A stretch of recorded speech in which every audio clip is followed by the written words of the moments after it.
La prochaine présentation sera réalisée par Mme Geneviève McKenzie de l'UPA Montérégie.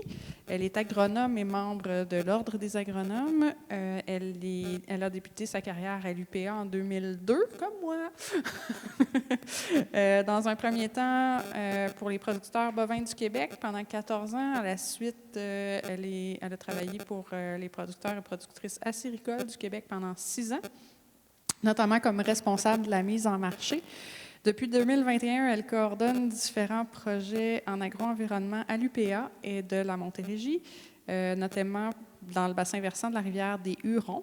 Ces projets nécessitent la mise en œuvre, entre autres, de différentes actions telles que l'adoption de pratiques agro-environnementales, la réduction des gaz à effet de serre, la santé des sols, l'amélioration de la qualité de l'eau et des habitats, l'aménagement des bandes riveraines, le mentorat entre les pairs, ainsi que le rayonnement et la valorisation de la profession de producteur agricole. Elle assure également le rôle de répondante auprès des bailleurs de fonds et assure une cohésion entre les différents partenaires des projets. Je fais que, n'ayant presque rien dit, merci Geneviève d'être avec nous, puis je te laisse présenter tout le bagage que tu as à nous partager en 20 minutes. Pas de problème. Bonne chance. Donc, bonjour, moi, Geneviève, conseillère en agro-environnement, UPA Montérégie. Donc, mon titre de présentation, c'est « Le chevalier et le semoir ». Ce n'est pas une fable de La Fontaine, c'est simplement pour vous illustrer mon projet par bassin versant, des producteurs et productrices mobilisés pour la santé des sols, la qualité de l'eau et des habitats aquatiques. Donc, je vais vous faire un portrait du bassin versant de la rivière des Hurons, où on est avec notre projet, le chevalier et le semoir, les différents volets et le financement. Donc, le bassin versant de la rivière des Hurons. Donc, je vous ai mis ici là, où se trouve le bassin. L'embouchure est à la présentation. Pas la boussure, la source est à la présentation et l'embouchure est à la hauteur de Saint-Mathias sur le Richelieu. Donc, vous voyez, c'est un grand bassin versant, 330 km², 33 000 hectares. 75 % du territoire est en vocation agricole.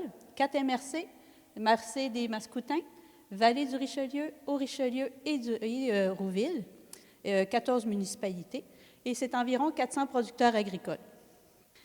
On a mis à jour de portraits de 2023 avec la financière agricole des cultures qui sont sur le territoire. Donc, 2023, en jaune et en orange, c'est le maïs et le soya. Donc, vous voyez, 83 % de la superficie exploitée du territoire, c'est des cultures annuelles.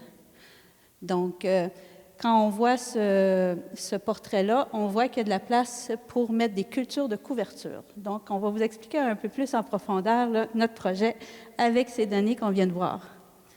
Avant d'aller sur le territoire, par contre, il faut connaître un peu les cours d'eau. Donc, on a fait une étude hydrogéomorphologique du territoire sur l'ensemble des cours d'eau. Donc, vous voyez différentes couleurs.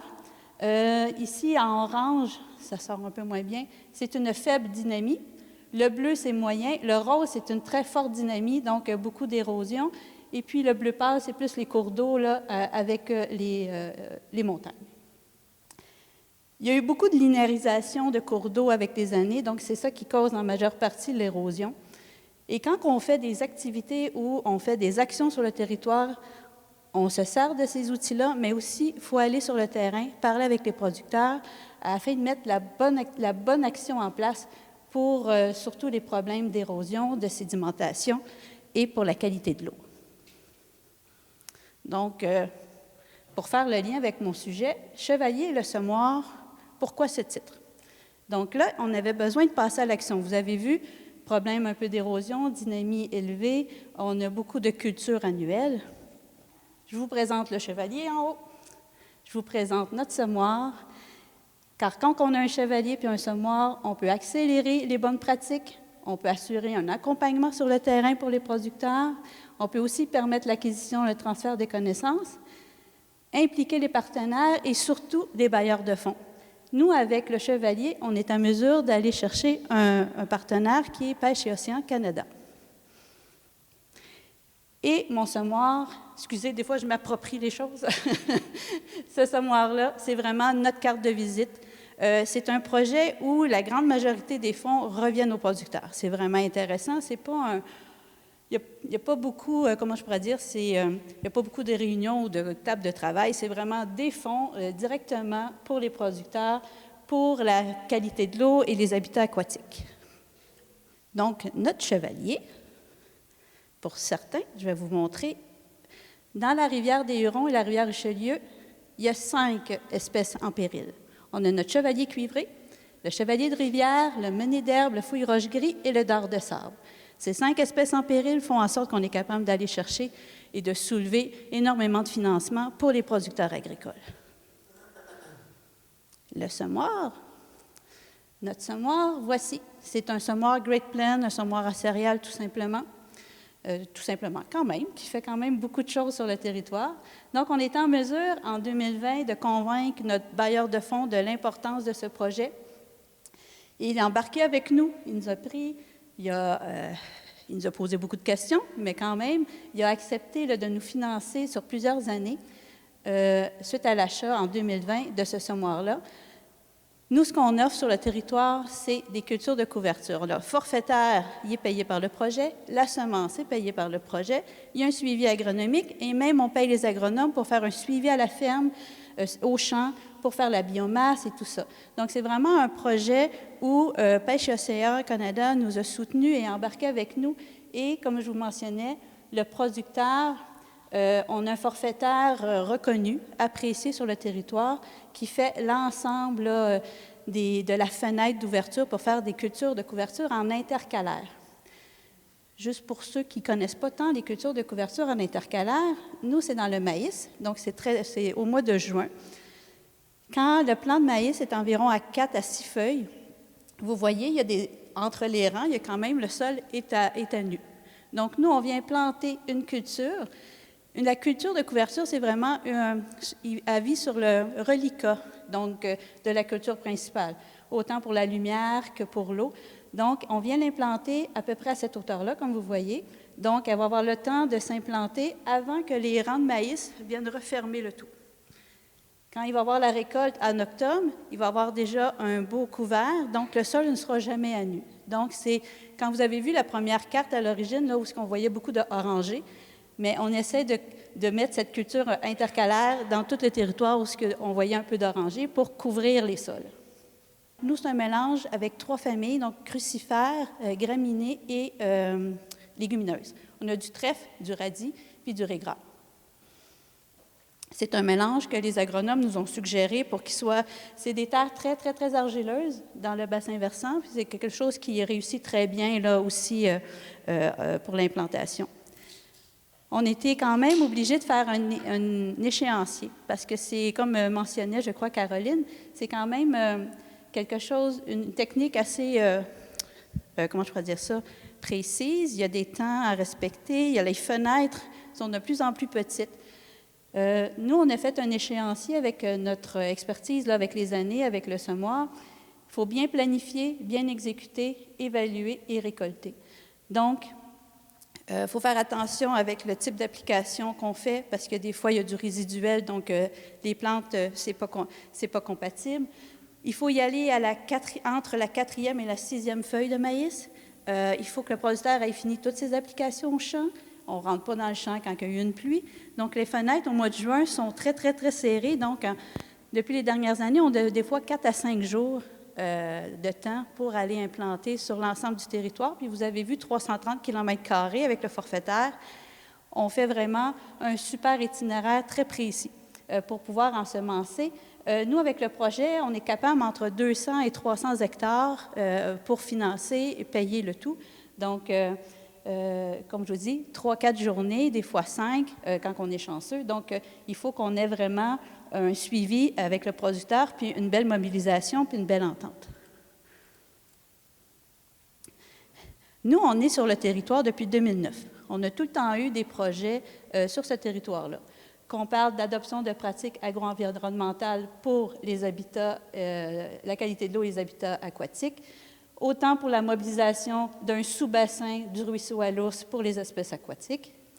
C'est notre prochain projet. Il devrait être signé vendredi, donc c'est en primeur.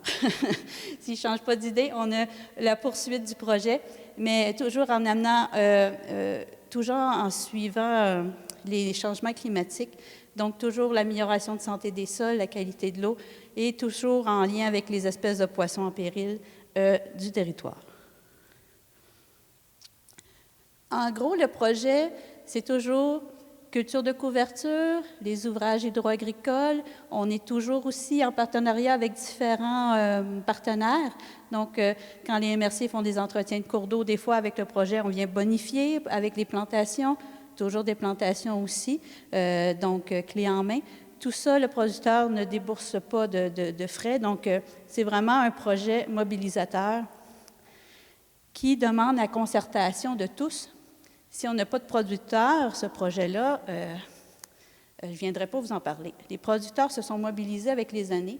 Ils nous ont vus sur le terrain aussi, puis ils ont vu l'impact que ça faisait, parce que des fois, une année comme 2023, pour les cultures de couverture, c'est pas une super belle année. Je n'ai pas des belles photos à vous montrer, c'est pour ça que j'ai pris celle de 2022. 2022, c'était une bonne année.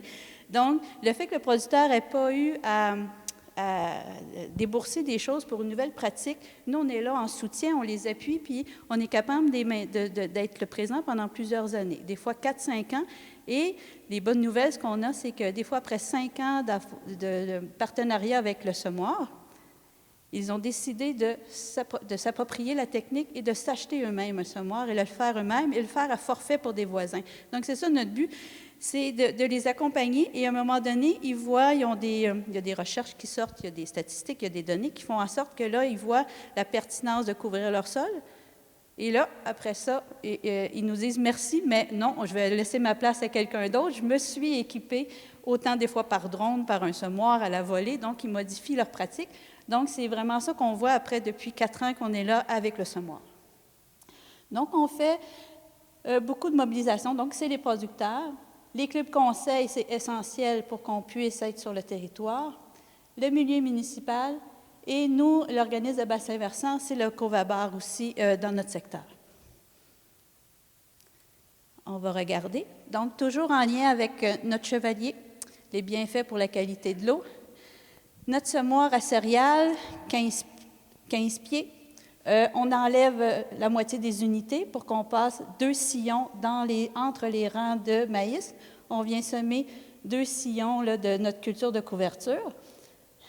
La bonne nouvelle, c'est qu'on risque de modifier, là, Pêche Océan Canada continue le partenariat avec nous et on risque d'avoir un semoir un peu différent de 30 pieds. Donc, on va être capable de faire 2 fois plus d'ensemencement dans la même période de temps. Donc, c'est vraiment une bonne nouvelle parce que vous savez que les cultures de couverture, c'est des bienfaits pour la santé des sols, une meilleure infiltration de l'eau, ça diminue le ruissellement, la diminution du perte de sédiments, il y a une couverture de sol. Donc, énormément de bienfaits et ça, toujours aussi pour les espèces en péril. Notre mélange, si le producteur dit « moi, je veux l'ensemencer moi-même » ou « je vais le faire à la volée », on est capable aussi de payer des mélanges, faire des tests avec les producteurs. Il y en a qui veulent essayer de la févrole, du pois et tout ça. Donc, le projet permet aussi de défrayer des coûts de semences pour que les producteurs l'essayent à la ferme. Donc, c'est vraiment, on a une belle latitude. Fait qu'on est là, on essaye de mobiliser puis garder l'enthousiasme des producteurs à ce projet-là.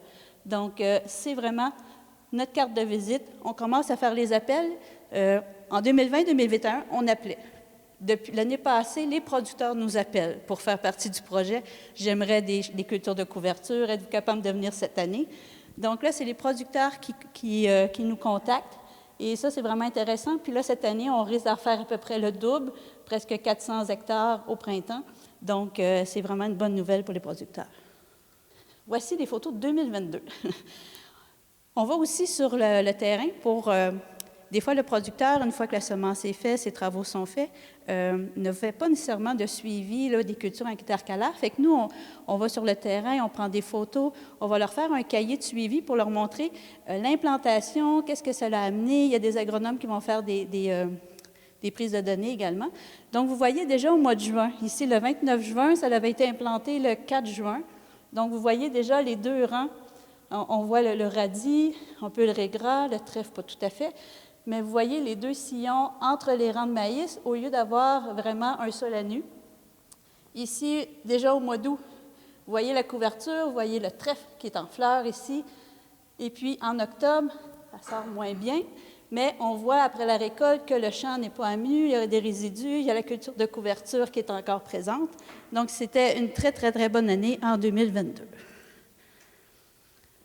On fait aussi des dépistages des ravageurs des semis.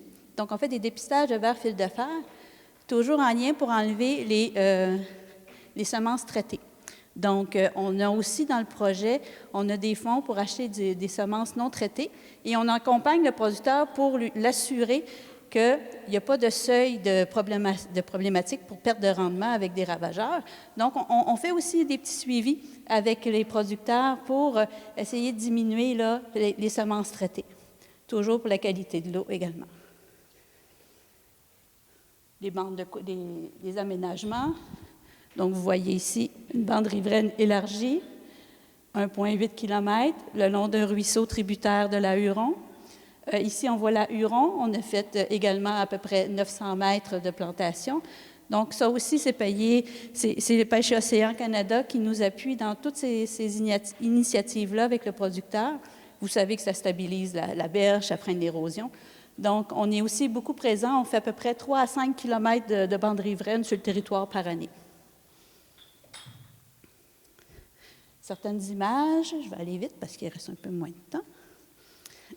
Voici, on fait aussi avec nos partenaires, des fois on fait juste un appui. Ici, on était avec ProConseil, un club. Tout à l'heure, c'était avec le Covabar.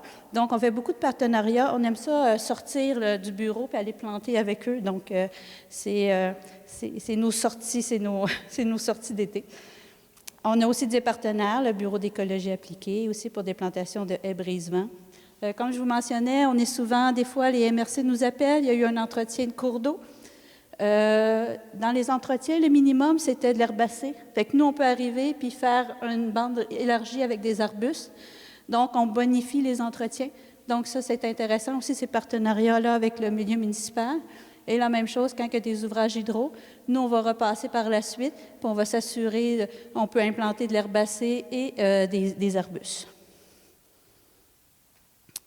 Mais le nerf de la guerre, c'est la pérennisation des aménagements.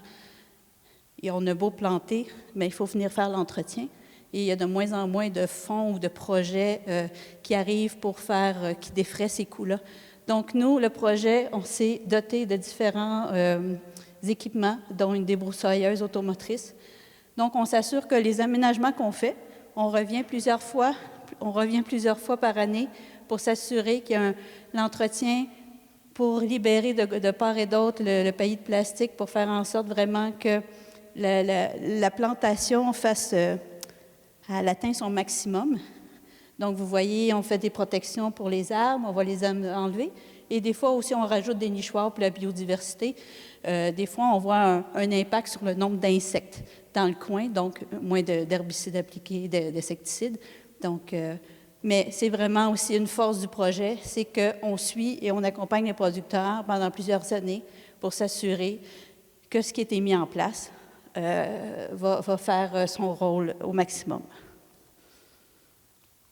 Alus, Montérégie, vous avez fait l'annonce tout à l'heure. Tous les aménagements, nous, on s'assure qu'ils respectent les modalités du programme Alus. C'est vraiment important aussi de mobiliser les producteurs. Il faut faire rayonner leurs actions. Ici, c'est un panneau. C'est pratiquement plus grand que ce qu'on voit au mur. C'est un panneau qui est à la municipalité de Saint-Jean-Baptiste. C'est une municipalité qui est excessivement proactive là, au milieu agricole, les producteurs également. Donc, il y a un beau panneau qui fait la mention, donc on passe le citoyen, quand il passe devant la route, voit ce beau panneau-là qui voit tous les bienfaits que les producteurs agricoles en Montérégie font, et puis c'est reconnu par Alus. On a des mentors aussi, on a des ambassadeurs. Donc ici, on a Olivier Martin. C'est toujours intéressant là, de voir des ambassadeurs qui rayonnent à travers le Canada. Il était un finaliste là, du prix Dave Reed. On fait beaucoup de journées champs, beaucoup de rencontres, beaucoup de bulletins annuels. On s'assure aussi quand la réglementation change. Donc, vous voyez ici le calcul, la limite du littoral qui a changé. Donc, on fait des activités pour informer les producteurs. On fait également des ateliers aussi pour l'entretien des arbres matures en Montérégie, parce que oui, il en reste encore, là, des arbres là, en Montérégie, on en plante encore, mais on a des spécialistes qui viennent informer les producteurs pour l'entretien. On fait aussi venir la caravane santé des sols. On a les spécialistes d'Être-Ménard-Marie-Ève qui sont venus faire des ateliers sur la santé des sols. Et on a aussi une équipe d'une dizaine de personnes à l'UPA de la Montérégie, biologistes, agronomes, géographes, géomaticiens, spécialistes de l'environnement, qui chapeautent à peu près une quinzaine de gros projets sur le territoire de la Montérégie. Puis on est aussi vraiment une bonne équipe aussi pour planter quand il y a besoin de main-d'œuvre. Donc, c'est mon équipe. Puis la dernière et la plus importante, le bailleur de fonds. Le bailleur de fonds pour qu'il croit en nos projets puis qu'il nous appuie, mais il faut aussi qu'ils viennent voir sur le terrain. Donc, une fois qu'ils ont compris, c'est difficile pour des gens de Rimouski, biologistes, comprendre un semoir en agriculture pour sauver une espèce en péril. Donc, ils ont venu le semoir en opération, ils ont vu les implantations, ils voient les aménagements. Donc, c'est vraiment important que les partenaires viennent sur le terrain voir l'ensemble des actions qui ont été posées depuis plusieurs années pour voir tout l'impact que leur font et puis le lien qu'on a avec eux. Ça fait en sorte que quand on les contacte pour un nouveau projet, ils connaissent ce qu'on fait sur le territoire, ils connaissent aussi l'impact que ça a. Donc, c'est grâce à cette équipe-là qu'on est capable de passer à un semoir 2.0. Puis, on a un gros financement qui s'en vient, puis on continue le projet là, jusqu'en 2026, pour le moment. Donc, c'est pêche et océan via le Fonds de la nature et puis des programmes d'intendance de l'habitat. On a aussi un projet, un PAR, nous aussi, pour un plan d'action d'approche régionale, pour un projet de mentorat. Donc, c'est bien que les producteurs se parlent entre eux puis qu'il y ait un transfert de connaissances. Donc, c'est le MAPAC qui le finance à ce niveau-là. Il y a toujours ALUS et puis l'UPR Montérégie également là, dans nos bailleurs. Donc, tout ce qu'on fait, même à l'échelle d'un bassin versant, ce que la SCABRIC fait à son échelle, c'est un retombé là, pour l'ensemble des producteurs agricoles et par la bande aussi par chacun des citoyens. Il ne faut pas oublier que chaque action que vous faites a des retombées sur notre secteur, sur l'ensemble de la Montérégie et plus grand également. Donc, c'est ce que je voulais démontrer là, ici avec cette diapo. C'est tout. Merci.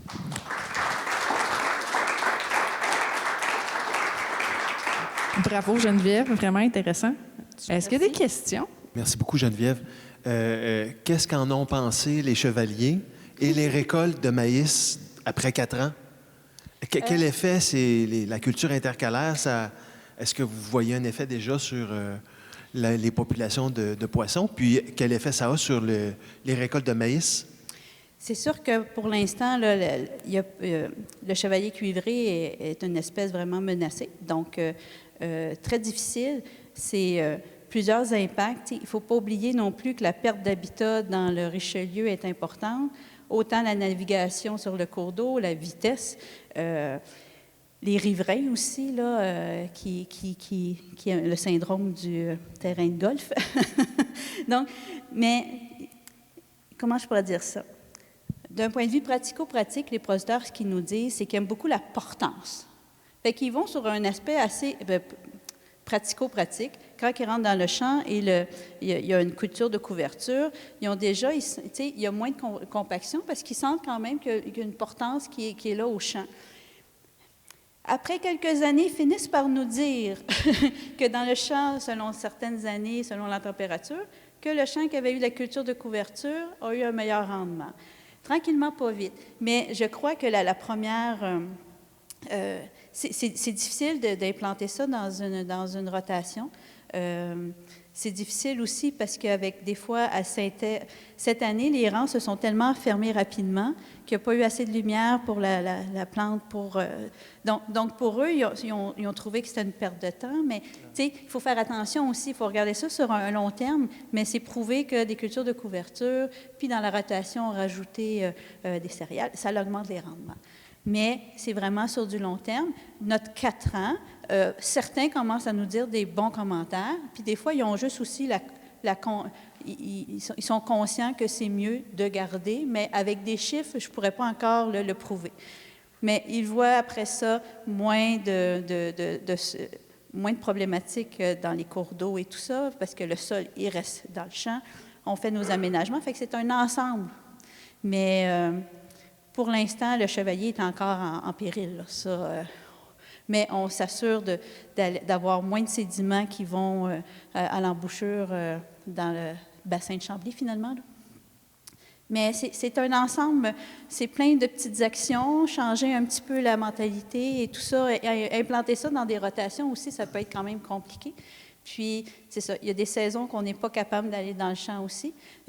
Mais vu que c'est un projet, qu'on les accompagne, bien, ils ne se sont pas sentis d'avoir fait cette démarche-là, avoir perdu du temps ou de l'argent.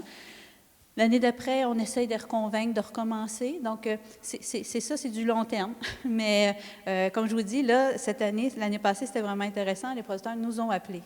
On n'a pas eu à faire du démarchage. Fait que je vois que quand même qu'il y a une proaction, puis on voit qu'il y a un changement aussi. Mais il ne faut pas oublier, dans le secteur, c'est vraiment des producteurs, des fois, de 1000 hectares. Donc, j'ai quand même des très, très gros producteurs. Fait que leur faire un 30 hectares là, de culture de couverture, des fois, c'est peut-être pas significatif pour l'ensemble, mais des fois, ils viennent nous voir avec nous, on les amène. Des fois, le MAPAC vient avec nous, on les amène dans le champ, on regarde, on discute. Donc, on sème des petites graines un peu partout.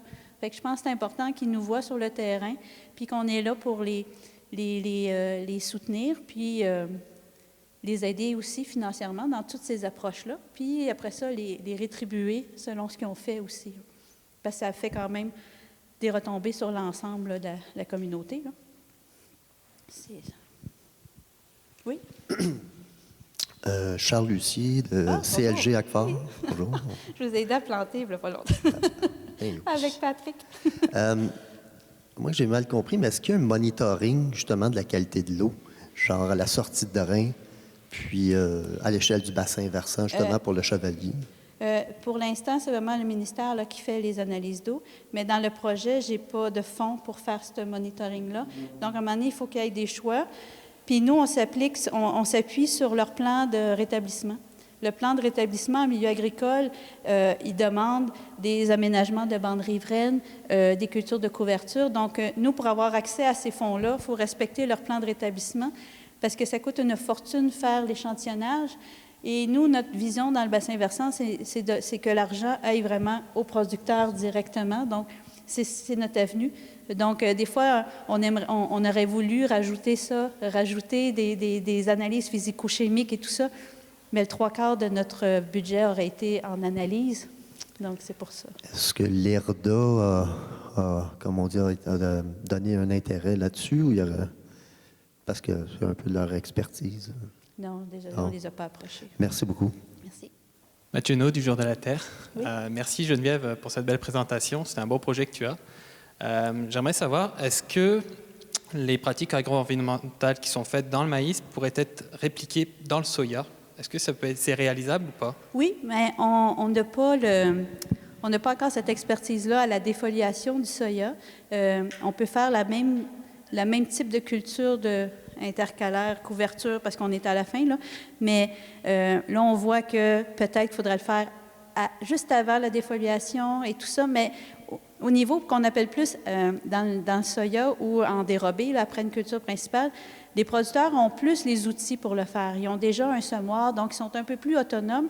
Mais dans l'intercalaire, enlever des unités, modifier, donc c'est pour ça qu'on prend cette niche-là.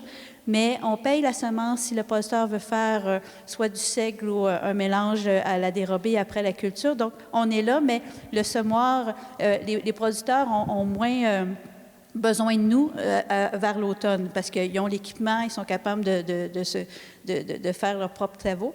Mais oui, il y a une technique très précise à la défoliation du soya pour mettre des cultures, mais nous, on se concentre avec l'argent et notre semoir pour l'intercalaire au maïs, mais oui, ça se fait là. Et même par drone, dans notre secteur, on a un producteur qui a quand même un drone assez important qui est capable d'aller semer directement, là, même en intercalaire, mais aussi dans le maïs vers la fin aussi. Donc, il y a plein de méthodes qui s'en viennent. On est toujours associé avec eux. On rouvre la porte des fois. Je fais mon intercalaire, il fait son drone dans le même champ. Donc, après ça, on est capable de valider puis modifier nos techniques. Donc, c'est vraiment comme un partenariat. Mais oui, le soya, il faudrait, mais pour l'instant, on n'a pas les sous pour y aller. Est-ce qu'il y a d'autres questions? Oui? Oui. OK. Je sais que le temps passe, ça ne sera pas long. Je voulais savoir s'il y avait un intérêt pour passer à des cultures de couverture plus bisannuelles ou vivaces. Vous avez mentionné le seigle, possiblement, ou est-ce qu'on focus plus sur les aménagements pérennes, riverains, et puis l'intercalaire risque de rester annuel? Dans le prochain projet, que je ne peux pas vous parler, mais qui devrait être signé cette semaine, on a des sous pour tout ce qui est périn et tout ça. On commence à y aller, vu qu'on a un accès au niveau là, des résiliences, changement climatique. Donc, on va avoir un aspect plus périn, implantation de prairies et tout ça. Donc, on va avoir des sous, mais pour l'instant, là, on s'était focusé sur l'intercalaire. Les mélanges, comme je vous dis, nous ce semoir-là, c'est plus compliqué, changer de mélange puis le calibrer entre chaque champ selon ce que les producteurs veulent. Mais avec la nouvelle machinerie, ça va être beaucoup plus facile. Donc, on va pouvoir s'adapter puis peut-être utiliser d'autres mélanges qui vont être plus faciles de calibrer puis changer de champ à champ. Donc, on s'en va sur être, au lieu d'avoir une recette pour l'appliquer partout, vraiment s'assurer de répondre vraiment aux besoins de chacun des producteurs. Puis là, on s'en va vers là. Mais ça va partir à partir de l'année 2024 si on est capable d'acheter des unités des unités du semoir. Il y a eu un beau projet là, du Primevert là, pour financer. Là, donc, on s'arrache les unités de semoir. Là, mais si on est capable d'avoir la main là-dessus, on va s'aller à peu près dans ce que vous venez de mentionner, là, sur quelque chose de beaucoup plus périn puis qui répond aux critères des producteurs. Merci pour la dernière question, on dirait. Donc, merci Geneviève.